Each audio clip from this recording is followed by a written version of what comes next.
Hello বন্ধুরা, কেমন আছো সবাই? আমি তামিমা। আমার খুব কম বয়সেই বিয়ে হয়ে যায়। সবকিছুই ভালোভাবে চলছিল। আমি আমার স্বামীকে অনেক ভালোবাসতাম। আমাদের দিনকাল বেশ ভালোই কাটছিল। কিন্তু একদিন এক কালো রাতে আমার স্বামী অফিস থেকে ফেরার পথে বাইক দুর্ঘটনায় মারা যায়। সেই থেকে আমি একেবারে একা হয়ে যাই। আমার পুরো পৃথিবীটাই পাল্টে যায়। আমাদের পরিবারে আমি, আমার শ্বশুর শাশুড়ি আর আমার স্বামীর ছোট ভাই থাকত। তার নাম ছিল সোহেল। তার বয়স আমার থেকে একটু বেশি হবে।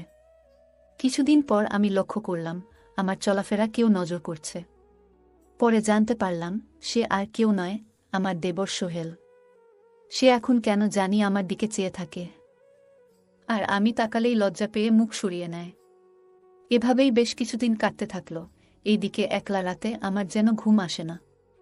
বারবার আমার সেই রাতগুলোর কথা মনে পড়ে, আমার স্বামীর সাথে কাটানো মুহূর্তগুলো। একা একা থাকার কারণে এখন আমার একটি খারাপ অভ্যাস হয়ে যাচ্ছিল। এখন আমি ফোনের উপর বেশি আসক্ত হয়ে পড়েছি। আমি অনেক ভিডিও দেখতাম। আমার সব কিছুই এখন অপূর্ণ মনে হয়। তাই মাঝে মাঝে ভাবতাম যদি এখন কেউ আমাকে বিয়ে করত। আমি মনে মনে আমার দেবর সোহেলকে নিয়ে ভাবতে শুরু করলাম। কেন সে এখন আমার দিকে চেয়ে থাকে, আর কেন আমি তার দিকে তাকালে সে লজ্জা পায়? আমি ঠিক করলাম তাকে একটু বাজিয়ে দেখি, তার মনে কি আমার জন্য কোনো ভালোবাসা আছে নাকি অন্য কিছু। আমি ইচ্ছা করেই আমার দেবরের কাছাকাছি থাকতে শুরু করলাম। আমি তার সাথে অনেক গল্প করতাম। সেও এখন আমার সাথে অনেক সময় কাটায়, আর তার লজ্জা অনেকটাই কমে গেছে। এখন সে আমার সাথে সময় কাটাতে আগ্রহী। আমি লক্ষ্য করতাম সে মাঝে মাঝে আমার দিকে তাকিয়ে থাকে আর হাসে। একদিন আমি তাকে নিয়ে বাইরে ঘুরতে গেলাম। আমরা অনেক মজা করছিলাম। হঠাৎ আমার স্বামীর কথা মনে পড়ে যায় এবং আমার মন খারাপ দেখে সে বলল, কি হয়েছে ভাবি? মন খারাপ করলে কেন? আমি তাকে কিছু বললাম না। পরে সে নিজেই বলল, ভাইয়ার কথা মনে হয়েছে বুঝি? আমি বললাম, হ্যাঁ। সে আমার হাতটি ধরে বলল, ভাবি, আমি একটা কথা তোমাকে বলতে চাই। তুমি যদি রাগ না করো তাহলে আমি বলবো। আমি বললাম, হ্যাঁ বলো। সে বলল, আমি তোমাকে অনেক ভালোবাসি। আমি তোমার এই কষ্ট থেকে মুক্তি দিতে চাই। আমি তোমার এই কষ্ট দেখতে পারি না, আমার খুব কষ্ট হয়। তার মুখ থেকে এসব শুনে আমি অবাক হয়ে যাই। আমি কিছু বললাম না, চুপ করে থাকলাম। আর মনে মনে ভাবতে লাগলাম, সে কি আমাকে সত্যিই ভালোবাসে নাকি ভালোবাসার নামে ধোঁকা দেবে। কারণ আমি এখন তাকে মনে মনে ভালোবাসি, কিন্তু তাকে তা বুঝতে দিইনি। সে বলল, ভাবি চুপ করে আছো কেন, কিছু তো বলো। আমিও তাকে বললাম, আমাকে একটু সময় দেও, তারপর আমি তোমাকে জানাবো। এই বলে আমরা বাসায় চলে আসলাম। আমি দেখলাম সোহেলের অনেক টেনশনে আছে। আমার সাথেও এখন সে ভালোভাবে কথা বলতেছে না। আমি বুঝতে পারলাম সে মনে হয় আমাকে সত্যি সত্যি ভালোবাসে। একদিন বাসায় কেউ ছিল না, শুধু আমি আর সোহেল ছিলাম। সবাই বাইরে এক অনুষ্ঠানে গিয়েছিল। আমি ভাবলাম আজকেই সুযোগ কিছু একটা করার এবং আমার মনের কথাটা তাকে বলার। আমি আমার রুমে সোহেলকে ডেকে নিয়ে আসলাম। বললাম, আমার মাথায় অনেক ব্যথা করছে, তুমি কি আমার মাথায় একটু তেল দিতে পারবে? আমার কথা শুনে সে অবাক হয়ে গেল আর তেল নিয়ে আসলো।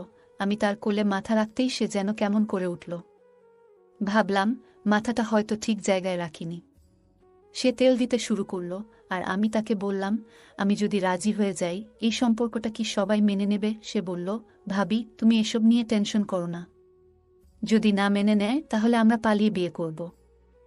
আমি বললাম, তুমি কি সত্যিই পারবে? সে বলল, একবার রাজি হয়েই তো দেখো।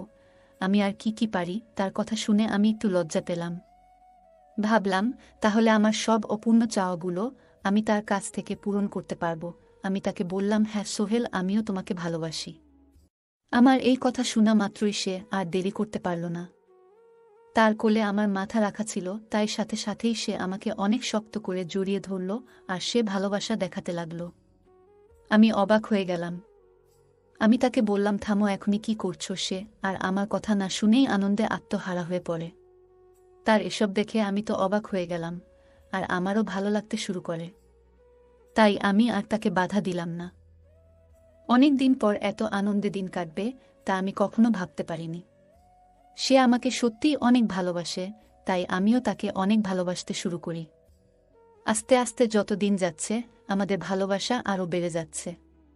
সে আমাকে অনেকটাই সময় দিত এবং সবার চোখ ফাঁকি দিয়ে আমাকে ভালোবাসত।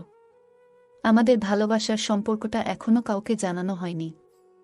তাই আমরা এখনও লুকিয়ে লুকিয়ে প্রেম করতাম। এখন আর আগের মতো খারাপ লাগতো না, কারণ আমার মন খারাপ হলেই সে আমাকে বাইরে ঘুরতে নিয়ে যেত বা বিকেল বেলায় পার্কে নিয়ে যেত। আমরা অনেক গল্প করতাম এবং সে আমাকে ভালোবাসত। এতে আমার মন ভালো হয়ে যেত। এভাবেই আমাদের দিন কাটতে থাকে। আমরা একে অপরের সাথে অনেক ঘনিষ্ঠ সময় কাটাচ্ছিলাম। একদিন আমি তাকে বললাম, এভাবে লুকিয়ে লুকিয়ে আর কতদিন আমাকে ভালোবাসবে? এবার ঘরের বউ করে নিলে তো হয়। আমার কথা শুনে সে অনেক খুশি হয়ে যায়। তখনই বলল, চলো এখনই বিয়ে করে আসি। আমার কোনো সমস্যা নেই, কারণ এখন তো আমি একটা ছোট জব করি। আমাদের দুজনের দিন কেটে যাবে, তার কয়েকদিন পর আমরা কাউকে না জানিয়ে বিয়ে করে ফেলি। পরে সে বাড়িতে জানায়। সবাই এই খবর শুনে অবাক হয়ে যায়। আমার শ্বশুর খুব ভালো মনের মানুষ ছিলেন।